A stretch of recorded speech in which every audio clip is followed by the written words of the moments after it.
Okay, so today we're going to work on the kettlebell deadlift and how it's important to fundamentally understand the hinge and build strength in that hinge through the glutes, hamstrings and posterior chain, and understanding how we build on top of solid breathing and bracing before we start moving into a more ballistic movement like the swing and then developing the clean, high pull and then snatch. So we're going to go through a few basic cues as to how to tighten up the kettlebell deadlift. So Jess is here, we have a 48 kilo bell. So to begin with, Jess is simply going to step away from the bell.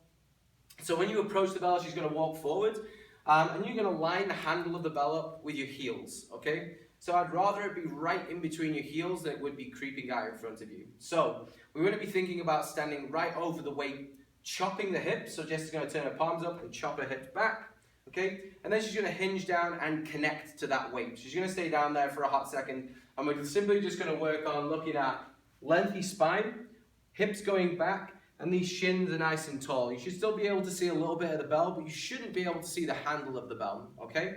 So you can come up and just relax for a second. Because believe it or not, it's quite hard to stay down there for that long. So this time as she chops the hips, she's going to go down, grip the bell, and then she's going to anchor back against the bell. So she's going to do what we call taking the slack out. So if she simply goes down and just tugs against the weight, that's 106 pounds. That's going to give us some issues, okay? She's going to round the back, it's because she's going to lose a lot of that tension. It's not going to be a great deadlift. So she chops the hips this time. She's going to go down, she's going to connect to the weight, and then she's going to anchor back. So you'll notice, you see now that the back got a little tenser. You can see her lats start firing. She's back into the hips, okay? And her shoulders are tight, okay? So she's not just leaning forward, pushing against the weight. She's almost lifting that weight off the floor now just by how much weight she's putting into her posterior chain. So you go ahead and relax again. So we've covered the chop, okay? We've covered connecting to the weight. This time what we're going to do is take a short, sharp breath in through the nose and we're going to fill the abdomen, okay? So, and we're going to brace whilst we're in there, okay? So you've seen the video talking about the full soda can. So right now, even in the hinge position, Jess is looking to make her torso a short, sharp breath, make it into a tight soda can. So chop the hips.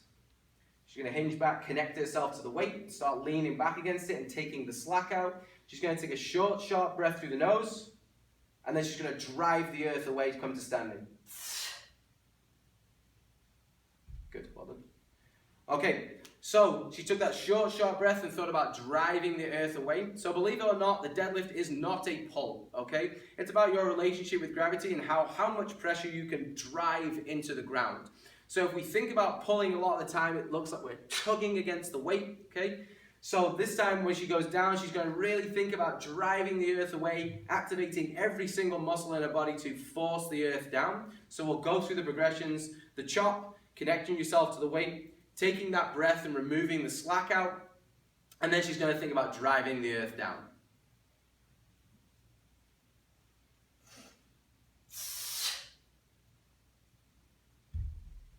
Perfect.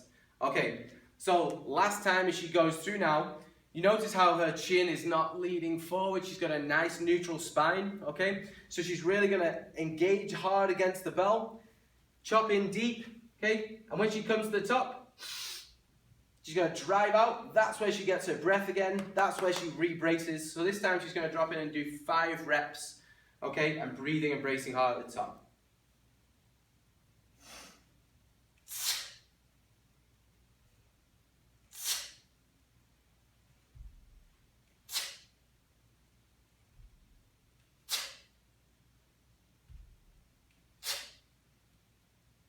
Well done.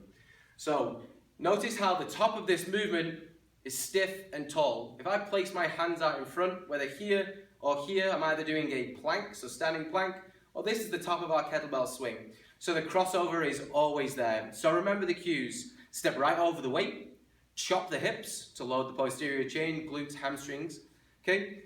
Connect yourself to the weight and remove the slack. Take a short, sharp breath and then think about driving the earth down.